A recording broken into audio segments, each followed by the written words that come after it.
기업 경영에서 잘 쓰이는 단어 중에 일반화되어 쓰이는 표현이 하나 있습니다. 바로 벤치마킹이라는 표현입니다. 여러분 많이 들어보셨죠? 어떤 기업이라든지 어떤 개인이라든지 성공한 기업, 성공한 사람의 그 성공 사례를 기준으로 해서 그 장점을 따라하고 카피하고 모방해서 또 비슷한 그 성공 사례를 만들고자 하는 그러한 의지가 담긴 표현이 바로 벤치마킹이죠. 그래서 제가 가끔씩 청년들을 상담하게 될 때 이제 공부를 하고 취직을 해야 되는데 뭘 해야 될지 모르겠어요. 저에게 묻는 청년들이 있을 때 가끔씩 해주는 조언 중에 하나입니다. 그 같은 전공 졸업자들이 어떻게 뻗어나갔는지, 어떻게 진출했는지, 어떻게 성공했는지 보면서 그런 성공 사례를 한번 따라해 보는 건 어떻겠는가. 그들이 어떤 길을 걸었는지 한번 살펴보고 연구해 보는 것이 어떻겠는가. 이렇게 조언을 해주곤 합니다. 물론 그렇게 한다고 해서 성공 사례가 또 생기는 것은 아닙니다. 반드시 그렇게 되는 것은 아니지만 그 과정을 함께 밟아갈 수 있는 좋은 또 도움이 될 수 있지 않겠습니까? 오늘 본문 말씀을 나누면서 우리는 또 한 명의 성경 인물을 벤치마킹 하려고 합니다. 왜냐하면 우리가 지난 시간까지 몇 주에 걸쳐서 스데반의 이야기, 스데반의 설교, 그의 믿음에 대해서 함께 나누지 않았습니까? 우리가 스데반을 벤치마킹 해야만 하는 또 할 수 있는 좋은 이유는 무엇이냐면 이 스데반이 지난 2000년간 많은 크리스찬들에게 귀감이 되고 기준이 되는 그러한 신앙적인 모범을 제시했기 때문입니다. 스데반에게는 최초라는 타이틀이 3개나 붙어 있습니다. 최초의 예루살렘 초대교회 성도, 최초의 초대교회 지도자. 그래서 우리가 집사님, 스데반 집사 이렇게 부르지 않습니까? 또 하나는 최초의 순교자입니다. 그런데 사실 이 스데반처럼 또는 성경 인물들을 벤치마킹할 때 그 기준은 사실 세상에서 말하는 기준과 다른 경우가 상당히 많이 있습니다. 세상에서의 벤치마킹의 기준은 성공 사례 아닙니까? 이렇게 노력하고 이렇게 견디고 이런 과정들을 밟았더니 나중에 성공하고 박수받고 환호받고 사람들이 칭송하고 이런 좋은 결과가 되지 않습니까? 그런데 스데반의 경우는 그렇지가 않습니다. 성경 인물들을 벤치마킹할 때는 그런 것을 벤치마킹하는 게 아닙니다. 스데반의 모습을 보십시오. 스데반 정말 대단한 사람이었습니다. 초대교회가 어떤 교회입니까? 현존하는 지구에 여태까지 현존했던 교회 중에 가장 이상적인 교회에 가까웠던 교회가 초대교회 아닙니까? 성도들의 정말 대다수가 성령 충만하고 유무상통하고 정말 모든 사람들이 대부분의 사람들이 섬기고 열심히 전도하고 선교하고 이런 교회가 초대교회였단 말이에요. 그 중에서도 탁월했던 사람이 스데반이었다는 것이죠. 그것을 인정받아서 이렇게 지도자까지 되고 그렇게 됐다는 거예요. 또한 탁월한 설교가였습니다. 물론 이제 7장 한 번만 딱 등장하기는 하지만 그 이 설교가 표본이 되어서 오늘날 많은 설교가들이 그 설교의 내용을 함께 설교하지 않습니까? 믿음에 대해서 깊은 신앙적인 깊이도 있는 사람이에요. 정말 대단한 사람이었어요. 정말 성실하고 열심히 있는 신앙인이었습니다. 여기까지만 보면 참 우리가 닮고 싶은 신앙인이다 이렇게 말하기가 쉽습니다. 나도 그렇게 하고 싶어. 나도 그렇게 하고. 그런데 그의 끝을 보면 우리가 닮아야 할까 이런 생각이 듭니다. 그의 마지막은 어떠했습니까? 사내들인 공의의 유대인들에게 돌에 맞아 죽다. 이 한 문장이 오늘 본문의 전체 내용입니다. 사내들인 공의의 회원들에게 돌에 맞아 죽는 것으로 그의 인생이 마감됩니다. 우리가 생각하는 그림은 보통 이런 것 아닙니까? 스데반이 설교했더니 이 공예 회원들이 감동했어요. 터치가 있습니다. 성령의 역사가 일어나서 통에 자복하며 어찌할꼬 이게 우리가 생각하는 그림 아닌가요? 내가 열심히 신앙생활했더니 그에 상응하는 형통과 잘됨과 뭐 이런 것들이 우리에게 생긴다면 속된 말로 벤치마킹할 맛이 나지 않겠습니까? 우리도 이렇게 잘 견디고 하면 저렇게 될 거야, 저렇게 성공할 거야. 근데 사실요, 성경은 세상에서의 성공 사례, 형통하고 잘 되는 사례를 연구하는 책이 아닙니다. 성경은 신앙생활 잘하고 예수님 잘 믿으면 부자 된다, 잘 된다, 형통한다, 이런 걸 가르쳐주는 책이 아닙니다. 대신 다른 말씀을 합니다. 오늘 우리는 스데반의 이 모습을 통해서 어떤 모습을 우리가 벤치마킹해야 될지, 정말 성경은 우리에게 무엇을 말씀하고 있는지, 우리가 지향해야 될 가치는 무엇인지, 그것에 대해서 함께 나누기를 원합니다. 이를 위해서 우리가 먼저 알아야 될 것, 좀 설명해야 될 것이 있습니다. 이전에도 제가 설교 시간을 통해서 틈틈이 말씀드렸지만 그걸 종합한 것이라고 보시면 돼요. 바로 신앙의 수동성과 능동성입니다. 여러분, 신앙생활은 수동적인 건가요? 능동적인 건가요? 우리가 신앙생활을 한다, 우리가 신앙의 여정을 걷는다, 이게 능동적인 겁니까? 수동적인 겁니까? 생각해 보십시오. 하나님의 인도하심을 따라가는 것이 신앙생활 아닙니까? 이런 면에서 보면 이거는 능동적인 것이 아니라 수동적인 겁니다. 하나님께서 우리의 삶을 이끄시는 대로, 상황을 열어주시는 대로 우리는 끌려가는 거예요. 수동적인 겁니다. 그리고 그게 우리 인생의 끝도 그렇게 될 거예요. 그럼 한번 묻습니다. 그러면 우리는 할 게 아무것도 없나요? 하나님께 다 맡기고 하나님께서 다 이끌어 가시니까 나는 할 게 아무것도 없습니까? 그렇지 않습니다. 예를 들면 이거예요. 하나님께서 좋은 성적 주실 것이라고 인도하심을 내가 기대하고 공부를 하지 않고 나는 게임을 하고 유튜브를 보고 그런 데로 시간을 다 쓰는 것이 옳은 것인가요? 그러면 좋은 성적 하나님께 주실 것이라고 믿는 사람은 없겠죠. 하나님께서 나에게 좋은 직장을 주시겠지라는 믿음을 가지고 수동적으로 끌려가면서 이렇게 취직 준비하지 않으면 되는 겁니까? 그렇지 않습니다. 신앙생활은 수동적이면서 동시에 능동적입니다. 수동성과 능동성을 동시에 둘 다 가지고 있어요. 쉽게 표현하면 하나님께 맡겨야 할 영역이 있고 내가 감당해야 할 영역이 있습니다. 하나님께서 역사하실 영역이 있고 내가 해야 될 영역이 있다는 거예요.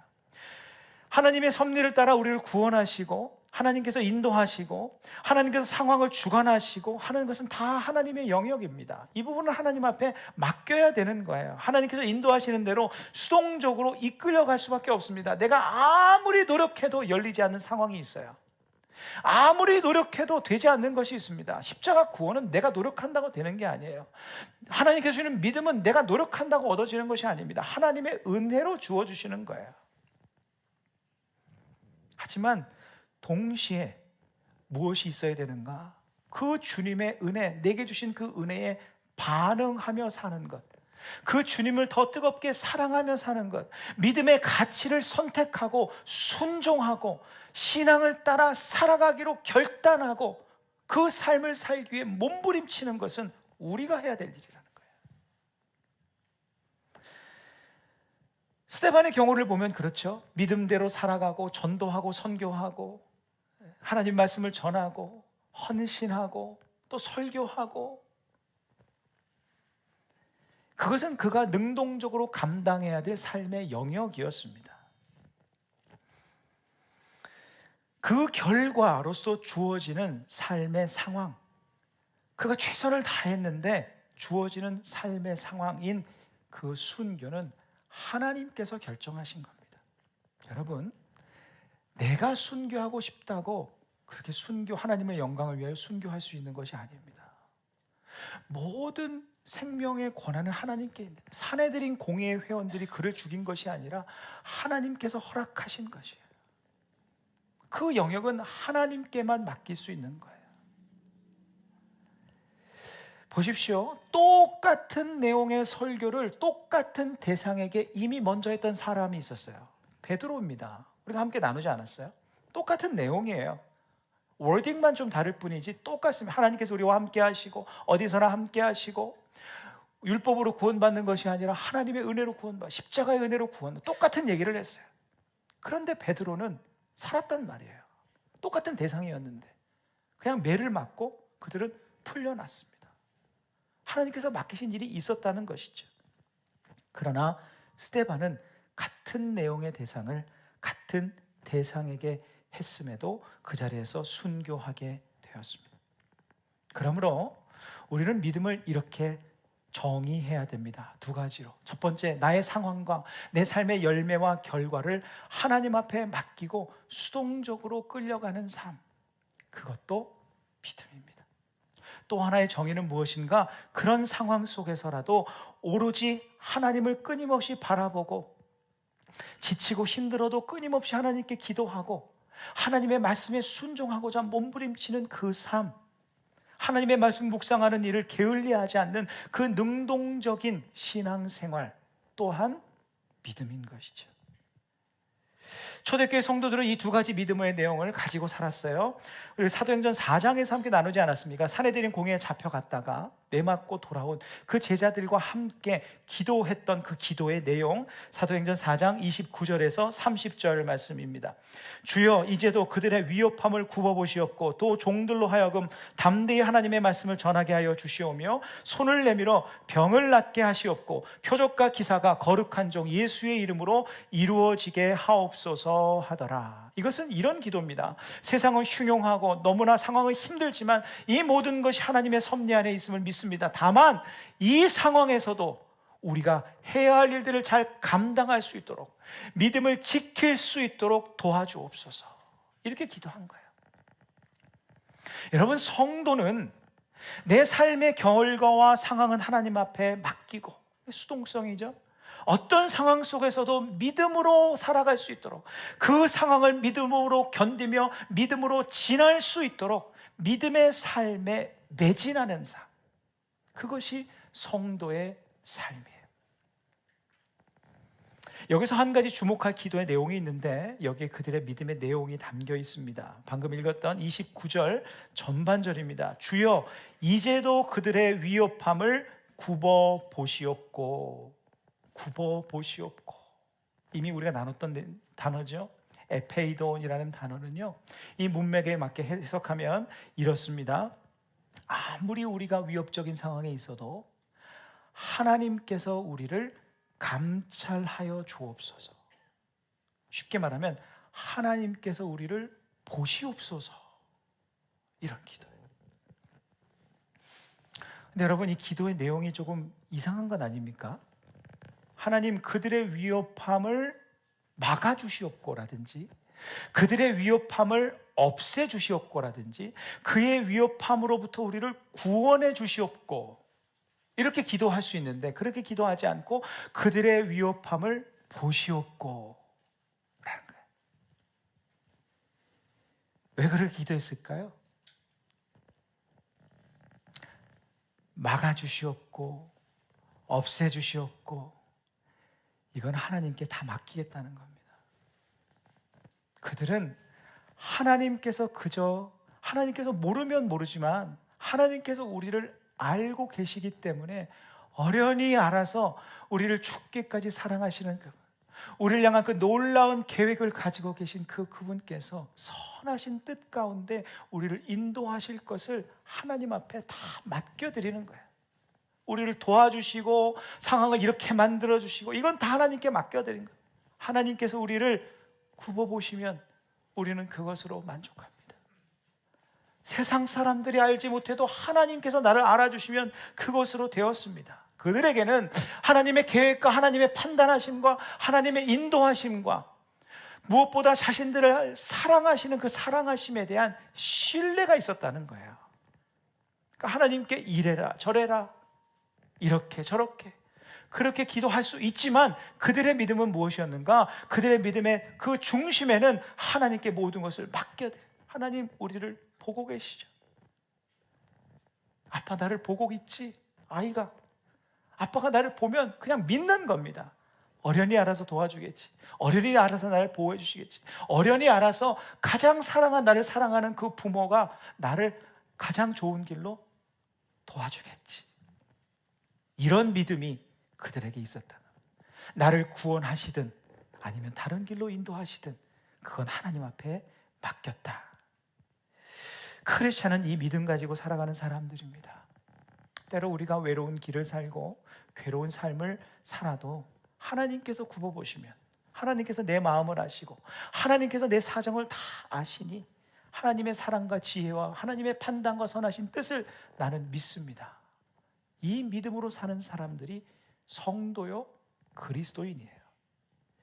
스데반도 이 초대교회 성도들과 같은 믿음의 내용을 가진 사람이었습니다. 언제나 자신을 굽어 살피시는 하나님을 믿고 하나님께 모든 걸 맡겼어요. 나의 삶을 어떻게 인도하시든 그건 하나님께 맡기고 자신은 자신의 믿음을 지키고 하나님께서 기뻐하시는 삶에 집중했다는 거예요. 생명의 위협을 당해도 나는 하나님께 집중.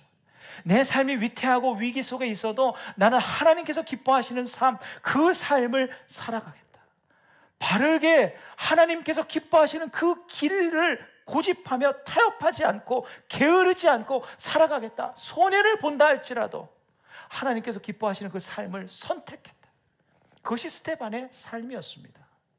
오늘날 보통 이렇게 합니다. 하나님, 내가 원하는 이 상황이 만들어지지 않으면 저 기도도 하지 않겠습니다. 저 신앙생활 하지 않겠어요. 그렇게 표현은 안 하지만 이렇게 사는 사람들이 너무나 많습니다. 이 스데반의 모습을 삶의 컨텍스트에 적용해 볼까요? 이렇습니다. 나의 현재 삶의 상황들, 문제들, 어려움들, 이런 것들을 해결하기 위해 노력은 하지만 그 결과는 하나님 앞에 맡기는 거예요. 동시에 우리는 무엇을 해야 하는가? 주님께 집중하는 일을 게을리하지 않은 겁니다. 주님께 집중하기 어려워도 하나님 앞에 기도하는 일을, 기도의 줄을 놓지 않는 거예요. 말씀을 통해서 더 하나님 앞에 가까이 나아가는 겁니다. 어두운 마음이 찾아올 때마다 그 마음의 지배를 받으려 하지 않고 하나님, 빛 대신 하나님을 내 마음속에 초청하며 찬양하고 예배하는 삶을 살아가야 돼요. 위협함을 굽어 보시는 하나님께 나의 삶을 더욱더 맡겨드리고 올려드리고 그 위협의 상황 앞에서 보란듯이 하나님을 찬양하고 보란듯이 하나님의 사랑을 선포하고 보란듯이 하나님의 말씀대로 순종하는 삶을 살아가는 거예요. 그 모습이 누구의 모습이었는가? 스데반의 모습이었잖아요. 우리가 카피해야 할, 우리가 벤치마킹해야 할 스데반의 모습이 이런 모습입니다. 이렇게 했더니 이렇게 이루어졌네는 하나님께서 하시는 것이고 우리는 그저 묵묵하게 어떤 상황 속에서도 타협하지 않고 대충 게으르게 신앙생활하지 않고 더 철저하게, 더 뜨겁게 하나님 사랑하는 삶을 살아가는 삶. 아마 그 주변에 있었던 예수님을 모르는 유대인들이 이 산헤드린 공회 사람들뿐만 아니라 다른 사람들도 막 듣고 있었을 것 아닙니까? 스데반을 향해서 겉으로든 속으로든 이렇게 생각하고 이렇게 말했을 겁니다. 적당히 좀 하지. 저러다가 어떻게 되면 어떻게 하지? 그만 좀 하지. 타협 좀 하지. 하지만 스데반은 그럴 생각이 없었습니다. 왜냐하면 그를 죽기까지 사랑하셨던 예수님도 그럴 생각이 없었기 때문입니다. 여러분, 신앙은요 타협해도 되는 것이 아닙니다. 타협하면 의미가 없어져요. 힘이 없어집니다. 열심히 예배드리고 열심히 하나님 찬양하고 내 삶 속에서 타협해버리면 이 예배 때 드렸던 그 은혜, 예배 때 받았던 그 은혜의 힘을 잃어버립니다. 신앙은요 끝까지 고수하는 겁니다. 끝까지 붙드는 거예요. 고집하는 겁니다. 인내하는 거예요. 그 신앙의 가치 기준, 오늘 받은 내 말씀, 이 말씀을 붙들고 어떻게든 살아보려고 몸부림치는 겁니다. 그게 신앙의 능력입니다.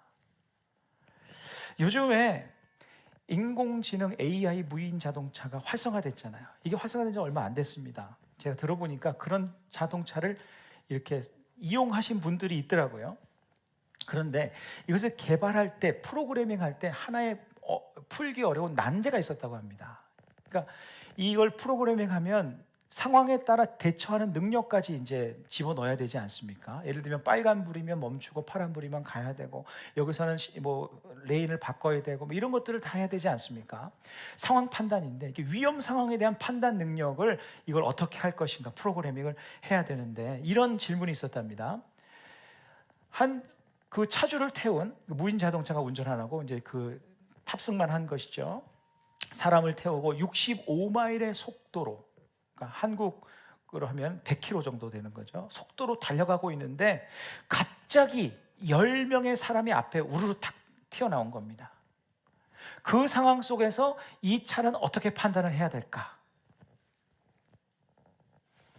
이 10명을 치고 이 운전자를 보호할 것인가? 아니면 핸들을 꺾어서 이 운전자가 다치거나 죽게 만들고 이 10명을 보호할 것인가? 여러분은 뭐라고 대답하시겠습니까? 이 질문에 모든 응답자들은 10명을 구하고 그 운전자를 죽게 만들어야 된다, 이렇게 답했다고 합니다. 뭐 생명의 가치가 어떤 효율성을 따라서 뭐 결정할 것은 아니지만 그렇게 대답했다고 해요. 그런데 그 다음 질문이 이것이었습니다. 이런 경우에 10명을 살리고 그 차에 탄 사람이 죽도록 설계되어 있는 그 차를 당신은 사겠는가? 여러분은 사시겠어요? 안 사시겠어요? 나는 면허증이 없으니까 괜찮아요. 무인 자동차라니까요. 무인 자동차. 누구나 다 탈 수 있습니다. 아무도 그 차를 사겠다고 한 사람이 없었답니다. 절대 안 삼. 아이러니죠. 그런데 이 아이러니한 선택을 예수님께서 하신 겁니다. 십자가라는 차에 타신 겁니다. 그분의 사랑에는 타협이 없기 때문이에요. 그 차에 스데반이 연이어 탄 겁니다. 주님을 향한 사랑, 주님을 향한 믿음에는 타협이 없었기 때문입니다. 예수님과 스데반은 죽음의 길을 갔지만 오늘날 우리의 상황 속에 한번 적용해 보십니다. 우리가 꼭 순교의 삶을 사는 것은 아니지만 나를 죽여야만 나와 내 가족, 내 주변의 삶이 생명을 얻는 경우가 있습니다. 우리가 바른 신앙의 길, 어떻게든 주님을 놓지 않고 타협하지 않고 대충대충 신앙생활을 하지 않으려면 거기에 불편함이 있어요. 손해가 발생합니다. 날마다 죽이는 삶을 살아야 합니다. 어떻게든 말씀대로 살아가는 생명의 삶을 우리가 누리려고 하면 보십시오. 그 말씀을 읽고 묵상하는 최소한의 시간을 들여야 돼요. 그리고 그 말씀을 묵상하고 하루 종일 내 삶 속에 그게 뿌리 내리도록 습관화하고 훈련하는 연습을, 내 에너지를 들여야 됩니다. 내가 쓸 수 있는 내 시간을 죽여야 그 말씀의 능력, 생명력을 경험하는 역사가 일어나는 거예요. 본문의 스데반처럼 자신을 아프게 하고 힘들게 한 사람을 참아내고 그를 위해 기도하는 것은 나 자신을 죽이지 않고는 불가능한 겁니다. 오늘 예배 시간도 마찬가지 아닙니까? 여러분, 제사가 무엇입니까? 태워드리는 겁니다. 내 마음대로 쓸 수 있는 시간, 내 마음대로 쓸 수 있는 에너지, 마음, 물질, 이런 것들을 다 죽이고 주님께 드리면서 주님께서 공급하시는 생명의 은혜를 만나는 시간이 예배 시간입니다. 예배는 내가 내 인생의 주인됨을 포기하고 하나님께서 이 시간에 내 인생에 내게 주어진 시간과 에너지와 물질과 내 마음의, 내 삶의 주인임을 끊임없이 고백하는 자기 부인의 연습의 시간이에요. 이 예배 자체가 귀한 것이지만 이 예배가 반복되어 드리면 드릴수록 이 시간은 하나님께 드리는 시간이지, 나의 물질은 하나님께 드리는 것이지, 나의 생명은 하나님의 것이지, 이게 예배 시간이라는 거예요. 우리 화목기도 모임도 똑같습니다. 금요 모임도 똑같아요. 뭐 여유롭고 엑스트라 시간을 드리는 건지 아닙니다. 바쁘고 피곤해도 하나님 앞에 드리는 거야. 내 시간은 하나님의 것이지. 끊임없이 리마인드 시키는 거예요. 나를 죽이고 그 하나님께서 주시는 생명을 공급받는 그 시간이에요. 그럴 때 나도 살아나고 가족들도 살아나는 역사들이 있는 것이죠. 근데 정말 놀라운 것이 여러분 무엇인 줄 아십니까? 이렇게 참 신앙인의 삶을 살기 위해서 고집하는 그들의 삶 속에 하나님의 응원이 있다는 겁니다. 이것이 스데반이 죽음을 눈앞에 두고도 담대하게 끝까지 크리스찬답게 살 수 있었던 근거였어요. 오늘 본문 사도행전 7장 55절 56절 말씀입니다. 우리 함께 큰 목소리로 읽으시겠습니다. 스데반이 성령 충만하여 하늘을 우러러 주목하여 하나님의 영광과 및 예수께서 하나님 우편에 서신 것을 보고 말하되 보라 하늘이 열리고 인자가 하나님 우편에 서신 것을 보노라 한데, 하늘이 열리고 누가 열었습니까? 하나님이 여신 겁니다. 그것을 영의 눈으로 바라왔다. 스데반이 스스로 영의 눈을 뜬 것이 아닙니다. 하나님께서 영의 눈을 뜨게 하셔서 그 타이밍에 그 장면을 보게 하셨어요. 그 장면이 무엇이었는가? 하나님의 영광과 예수께서 서신 것을 의도적으로 그 타이밍에 보게 하신 겁니다. 서 계셨다라는 것은 격려와 환영을 뜻하는 표현이에요. 한마디로 응원. 곧 지금 하나님께서 친히 하늘 문을 여시고 우리 스데반 이런 식으로 응원하고 계심을 보게 하셨다는 거예요. 왜? 그 두려움의 상황을 보지 말고 자신을 응원하시는 하나님을 바라보게 하시기 위함이었습니다. 그 위협과 핍박의 상황, 고통스러운 상황 속에서도 묵묵히 믿음의 길을 걸어가는 스데반을 주님께서 친히 응원하고 계셨어요. 그 시간 스데반에게 가장 필요한 것은 주님의 응원이었기 때문입니다. 스데반은 그거 하나 보고 살았던 사람이에요. 그래서 그가 이렇게 56절에 외치지 않습니까? 말하되 보라 하늘이 열리고 인자가 하나님 우편에 서신 것을 보노라. 하나님께서 나의 편이 되어주시고 하나님께서 내 마음을 알아주시고 하나님께서 나를 응원하신다면 그것으로 되었습니다. 사랑하는 성도 여러분, 우리 모두 하나님께서 응원하시는 참 신앙인들이 되기를 바랍니다. 이 본문의 장면을 하나님께서 성경에 기록하셔서 오늘 우리에게 나누게 하시는 이유는 무엇일까요? 수많은 후배 크리스찬들에게 읽게 하시는 이유는 무엇일까? 동일한 일을 하나님께서 하신다는 겁니다. 우리의 눈에는 보이지 않아도 그렇게 묵묵하게 꿋꿋하게 믿음을 지키는 그 사람들의 삶을 주님께서 응원하고 계십니다. 우리 사랑하는 아들, 우리 사랑하는 딸, 지금도 어려운 삶의 상황 속에서도 녹록지 않은 형편 속에서도 어떻게든 주님을 의지하며 붙들려고 몸부림치는 삶, 주님께서 응원하고 계세요. 제 말이 아닙니다. 괴롭고 힘들어도 상황보다 주님께 더 집중하고 기도하고 견디고 있는 그 모습, 주님께서 응원하십니다. 두렵고 때로 외로워도 내가 신앙인이기 때문에 사람 의지하지 않고 타협하지 않고 신앙인다운 삶을 살려는 그 모습, 주님께서 응원하고 계십니다. 내 마음대로 말하고 행동하고 싶어도 크리스천이기 때문에 주님께서 기뻐하시는 말을 하려고 몸부림치는 그 사람, 어떻게든 섬기고 낮아지려는 그 모습, 기다리는 그 모습, 인내하는 그 모습, 주님께서 응원하고 계세요. 성도는 세상의 응원을 받는 자가 아니라 하나님의 응원으로 살아가는 사람들입니다. 혹 지금 상황 속에서 어떻게든 하나님을 바라보며 붙들고 의지하고 믿음으로 살아보려고 여러분 몸부림치고 있다면 반드시 기억하십시오. 하나님께서 당신을 응원하고 계십니다. 내게 맡겨주신 삶의 자리가 너무 힘이 듭니다. 그래도 믿음으로 그 자리를 지키는 그분들, 하나님께서 응원하고 계세요. 하나님께서 응원하시는 그 삶, 하나님의 선하신 뜻으로 힘있게 반드시 열매 맺게 하실 것입니다. 오늘은 성령 강림 주일입니다. 성령의 강림하심으로 교회가 탄생한 날이에요. 이 초대교회는 하나님께 모든 것을 맡기고 오로지 하나님을 섬기며 사랑하며 하나님의 말씀의 기준으로 정말 믿음의 삶을 위해 몸부림쳤던 그 교회, 하나님께서 응원하셨던 교회였습니다. 그 초대교회 성도들 한 명 한 명이 그런 사람들이었어요.